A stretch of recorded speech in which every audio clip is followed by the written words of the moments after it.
Okay, so share ko sa inyo to guys, no. So ngayong araw guys, meron tayo ditong phone device guys, no. So itong phone device na to guys ay iPhone 6 ito guys, no. So ito guys yung likod niya guys.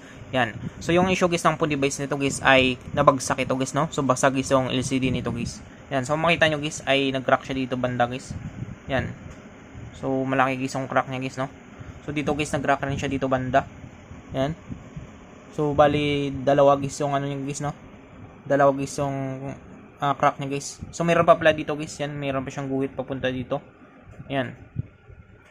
So ang gagawin natin dito guys ay bubuksan natin guys ang unit na ito guys, no. Yan. So check natin guys yung motherboard guys ng phone device na ito guys kung goods pa guys, no. Yan. So ang gagawin natin, bubuksan natin guys yung unit na ito. So para mabuksan natin ito guys, una natin gagawin guys ay tanggalin natin guys yung dalawang bolts nito guys, no. So ito guys, nakita ko na dito guys ay isang bolts na lang guys yung naiwan dito guys, no. So bali dapat guys dalawa pa ito guys. Yung naiwan na lang dito ay isa na lang guys. Yan. So ngayon guys ay bubuksan natin guys yung unit na ito guys, no. So kuha lang tayo dito guys ng tools natin. So tanggalin natin muna ito guys yung bolts nito guys, no. So bali isa na lang natira. Ito kasi guys yung lock nito guys, no, para mabuksan natin guys yung phone device nito guys. Yan, so tabi natin yan. So, sunod natin dito guys ay bubuksan natin ito guys, no, para mabuksan natin guys, pwede kayong gumamit guys ng pang opening tools nyo guys, no. So, sa akin guys ay kukulang guys yung gagamitin ko dito guys, no, para mabuksan natin guys yung unit nito guys. Yan. So, simulan natin. So, nabuksan na ito guys, no. So, madali na lang siya guys nabuksan. Tsaka isa na lang guys yung bolts niya guys sa lock niya dito guys, no.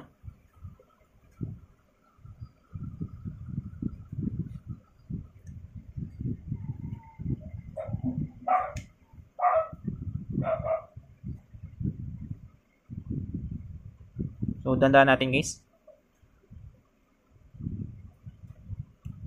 Yan. So, nabuksan natin siya guys, no.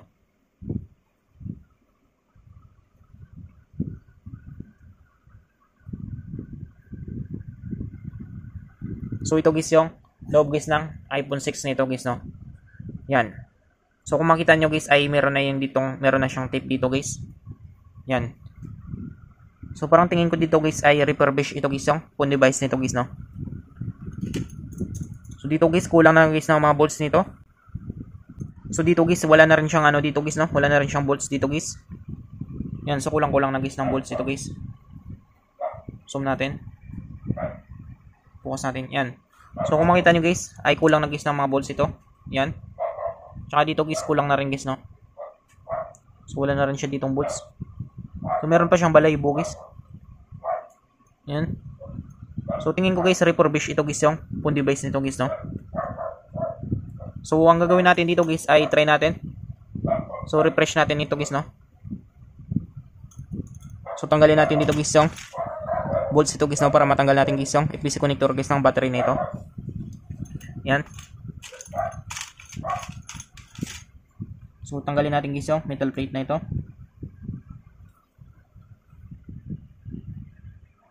So, tanggalin natin guys yung FPC connector guys ng battery niya guys, no, or yung tinatawag natin guys na flexible printed circuit nito guys.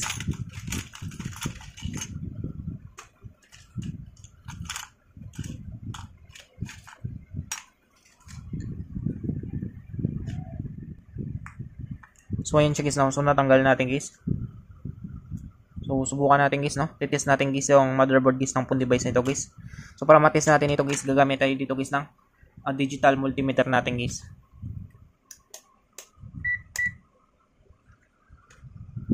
So, check natin dito guys yung resistance nito guys, no. So, ayan siya guys, no. So, test natin guys yung resistance nito guys. So, reading natin. So, ayan siya guys, no. So, normal naman guys yung resistance niya guys. Ayan. So, try natin guys yung diode mode niya. So, check natin diode mode niya guys.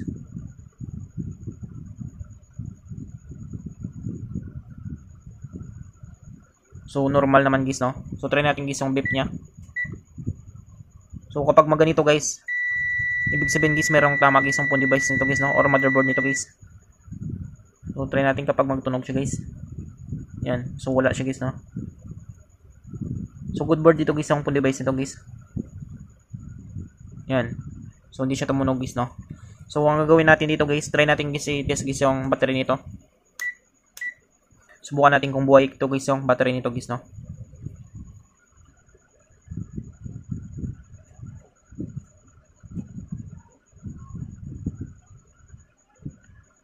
So, ayan siya guys, no? So, 3.8 guys. Buhay guys yung battery nito guys, no?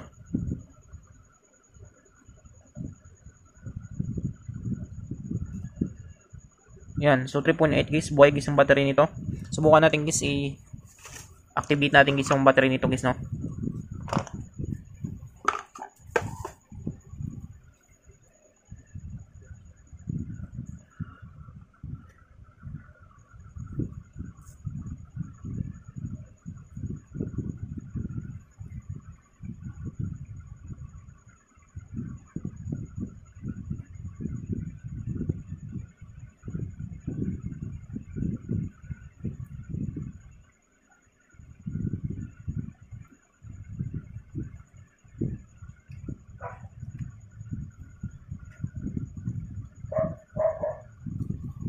So, subukan natin guys. I-shock natin.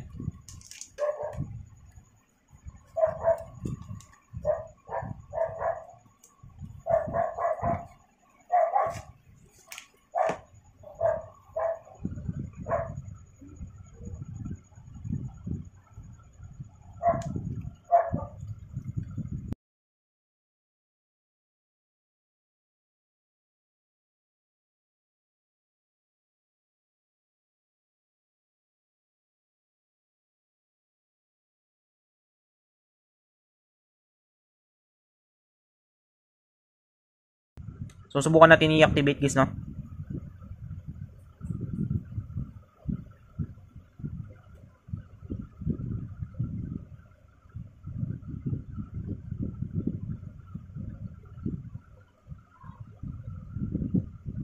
So, ayan siya guys. So, subukan natin guys. Mga ilang ano lang guys. Mga ilang minutes lang ito guys. So, i-activate lang naman natin guys yung ano niya guys, no? Yung battery niya guys. So, subukan natin guys. So, natis na rin natin guys yung ano niya guys, yung motherboard niya guys ay good board naman guys, no? Tsaka yung battery niya guys ay buhay naman guys, no? So, yung ginawa lang natin guys ay na-activate lang natin guys yung battery niya. So, subukan natin. Subukan natin kapag mabuhay siya guys. Yan. So, nabuhay siya guys, no? So, natis na rin kasi natin guys yung motherboard niya guys ay good board siya guys, no? Tsaka yung battery niya buhay naman. So, yung ginawa natin guys, gin-activate natin guys yung battery niya guys, no? Yan. So, I hope guys na makatulong sa inyo itong video tutorial natin guys, no? Sa mga bago pa lang sa ating channel guys, huwag natin kalimutan guys i-click guys yung subscribe at yung notification bell button para ma-update ko kayo guys sa susunod natin guys na video tutorial. Thank you guys and God bless sa lahat.